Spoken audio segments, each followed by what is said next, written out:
Kailangan ba ng NC2 pag nag-apply ka welder sa South Korea? Oo, kadalasang kailangan ng NC2 certification. Kung gusto mong magtrabaho bilang welder sa shipbuilding sa Korea, lalo na kung dadaan ka sa mga manpower agencies. Bakit kailangan ng NC2? 1. Requirement ng employers. Maraming kumpanya sa Korea ang naghahanap ng certified workers para masigurong may tamang skills ang aplikante.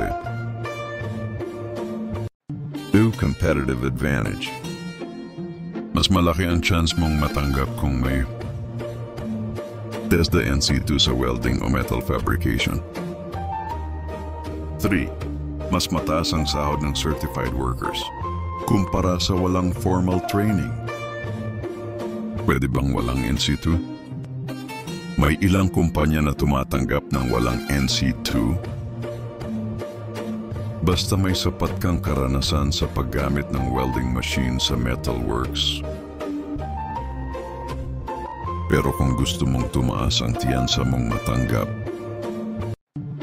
mas mabuti kung kukuha ka ng NC2 certification. Kung may tanong ka pa about sa shipbuilding, ay comment lang.